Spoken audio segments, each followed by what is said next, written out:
জি, আসসালামু আলাইকুম রহমতুল্লাহি ও বারাকাতুহু। জি, আমি ডাক্তার মীর শহীদুল ইসলাম আমার চেম্বার তথা ঐতিহ্যবাহী শেখঘাট সিলেট থেকে আপনাদের মাঝে সংযুক্ত হয়ে এই মুহূর্তে আমি আলোচনা করব জলাতঙ্ক রোগের উপর।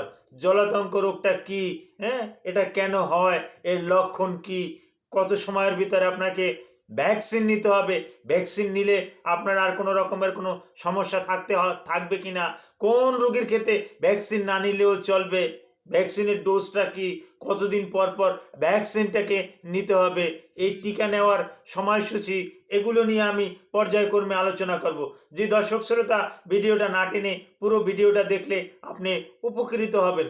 আর আপনি উপকৃত হলে এই আমি যে তথ্য দেব এই তথ্য অনুযায়ী আপনি আরেকজনকে উপদেশ দিতে পারবেন, সে আবার আরেকজনকে উপদেশ দিতে পারবে, যার পরিপ্রেক্ষিতে রেবিস বা জলাতঙ্ক রোগ যদি কারো হয় তাহলে তাৎক্ষণিকভাবে একটা আপনারা সিদ্ধান্ত নিতে পারবেন যে কোথায় কি, কিভাবে কি, বেশি আর দৌড়াদৌড়ি করা লাগবে না। এমনকি আমি আজকে যে আপনাদেরকে প্রশিক্ষণটা দিয়ে দেব, এতে আপনি ওই সচরাচর একজন ডাক্তারের কাছে না গেলেও চলবে। তো হ্যাঁ, প্রথমেই বলে নেই যে জলাতঙ্ক রোগটা কি বা রেবিস কি। জলাতঙ্ক এটা বাংলা নাম। জল থেকে আতঙ্ক, এটাকে বলে জলাতঙ্ক। অর্থাৎ যখন রোগীর সম্পূর্ণরূপে ইনকিউবেশন পিরিয়ডটা পার হয়ে যায় তখন এই জলাতঙ্ক রোগের সমস্যা হয়। তখন রোগী জল দেখতে পারে না, পানি দেখতে পারে না, পানি দেখলে সে ছোটাছুটি করে, আতঙ্কের মতো হয়। যারা জলাতঙ্ক রোগীর দেখার সুযোগ হয়েছে তারাই এ বিষয়গুলো জানবেন, আর যারা দেখেন নাই তারা জানবেন না। এই রোগীর যে কত করুণভাবে মৃত্যু হয়, এটা ওই রোগীর ভুক্তভোগী যারা আছে এরা ছাড়া অন্য কেউ কিন্তু এ সম্পর্কে কোনো ধারণাও রাখে না, আর ধারণা রাখার কথাও না। তবে হ্যাঁ, প্রথমেই বলে নেই যে রোগটা কি।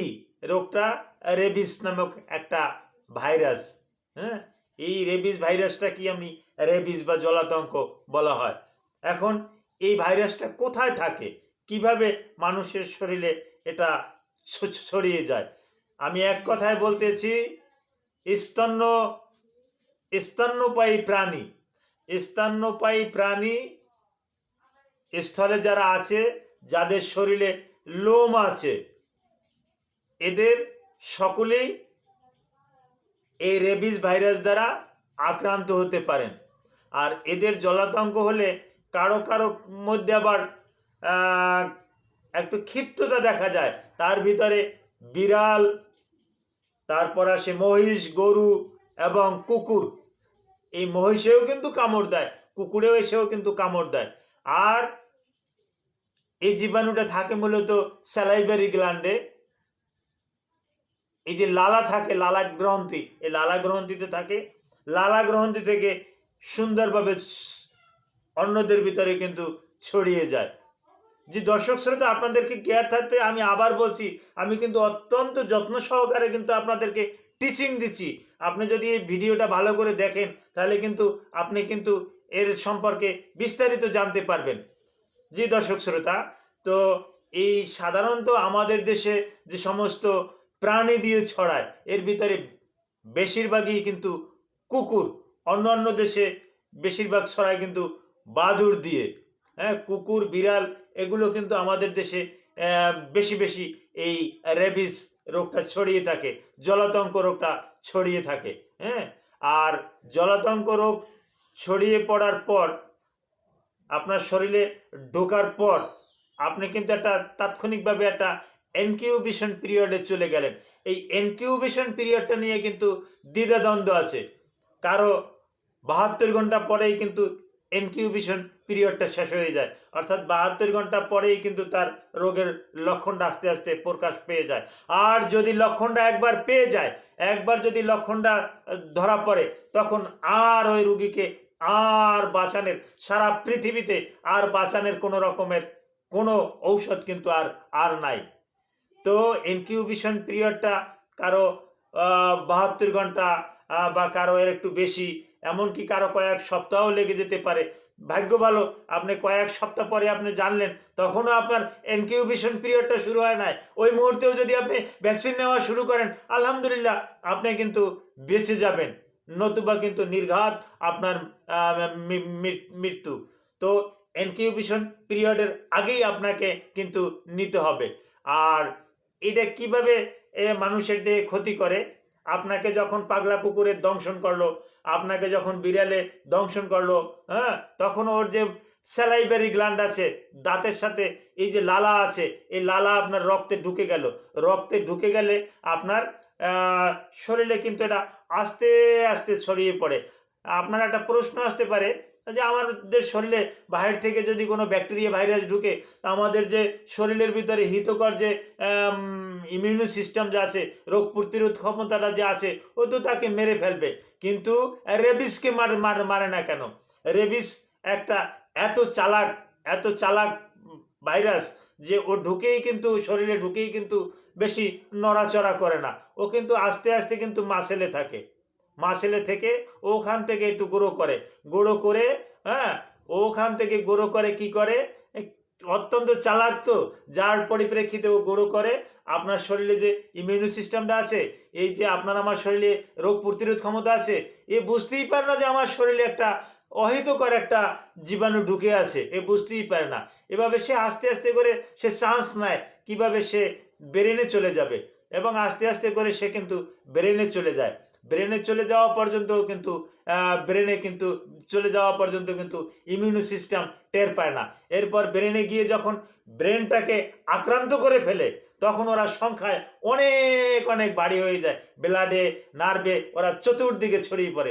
তখন আপনার যে ইমিউনি সিস্টেম আছে ও আফসোস করে, আহারে একটু আগে যদি জানতে পারতাম, কিছু আগে জানলে তোদেরকে মেরে ফেলতাম, কিন্তু এখন ওরা তো সংখ্যায় অনেক বেশি, এখন ওদের সাথে তো আমরা পারতেছি না, এরকমের আফসোস করে। হ্যাঁ, তখন আফসোস করলেও আর কাজ হবে না। আর ভ্যাকসিনের কাজটা কি? যখন আপনার শরীরে একটা ভ্যাকসিন দেওয়া হবে, তখন টিকা দেওয়া হবে, ওই টিকায় আপনাকে কিন্তু শিখিয়ে দেবে, হ্যাঁ, আপনার ইমিউনি সিস্টেমটাকে শিখিয়ে দেবে যে তোমার শরীরে কিন্তু এরকম একটা অহিতকর এই রকমের কালারের এই রকমের শ্রেণীর একটা ব্যাকটেরিয়া ঢুকে আছে, তুমি তাকে দ্রুত মেরে ফেলো। তা টিকে দেওয়ার পরপরই কিন্তু ও কিন্তু দ্রুত কিন্তু মেরে মেরে মেরে ফেলে, হ্যাঁ, মেরে ফেলে, আর পরবর্তীতে কোনো সমস্যা হয় না। আর এই যে হাইড্রোফোবিয়া হয়, জলাতঙ্কটা কি আমরা হাইড্রোফোবিয়া বলি, কারণ গলাতে ওই জল বেজে যায়, জল দেখলে ভয় পায়, পানি দেখলে ভয় পায়, এটা গিলতে পারে না, এবং রুগী বিভিন্ন রকমের আচরণবিধি করে। আর কাউকে যদি কুকুরে বা বিড়ালে যদি দংশন করে, তাহলে তাৎক্ষণিকভাবে আপনি ওই সাবান দিয়ে ধুয়ে ফেলবেন। আর আপনার কখন ভ্যাকসিন নিতে হবে না, বিড়ালে কামড় দিল, কুকুরে কামড় দিল, কখন ভ্যাকসিন নিতে হবে না, আপনার যদি দাঁত ভিতরে প্রবেশ না করে, আপনার যদি চামড়া ভেদ করে যদি ভিতরে না যায়, হ্যাঁ, তাহলে আপনার নিতে হবে না। অর্থাৎ ওখানে যদি আঁচড়ের চিহ্ন থাকে এবং যদি ওখান থেকে ব্লাড বাহির হয়ে আসে, তাহলেই কিন্তু আপনাকে ভ্যাকসিন নিতে হবে। আর ভ্যাকসিন নেওয়ার আগে আপনি সাবান দিয়ে ওই 15 মিনিট ধরে, হ্যাঁ, ডিটারজেন্ট দিয়ে ভালো করে ধুয়ে ফেলবেন। এমনকি হুইল পাউডার, ওই সার্ফ এক্সেল, এগুলো দিয়ে যদি ধোন আরও ভালো হবে। আপনি ভুল করেও আপনি স্যাভলন ডেটল এগুলা ওখানে ডালবেন না, তাহলে স্যাভলন ডেটলের সাথে কিন্তু আরও দ্রুত আপনি সহযোগিতা করলেন, ও দ্রুত কিন্তু আপনার শরীরে ঢুকে গেল। তখন কিন্তু আপনি নিজে কিন্তু রোগটাকে আরও মানে ইনকিউবেশন পিরিয়ডটাকে কিন্তু আপনি আরও তাড়াতাড়ি করে দিলেন আর কি। এই আর কারো শরীরে যদি এরকমের ভ্যাকসিন নিতেই হয়, তাহলে ভ্যাকসিনের কিন্তু একটা ডোজ আছে।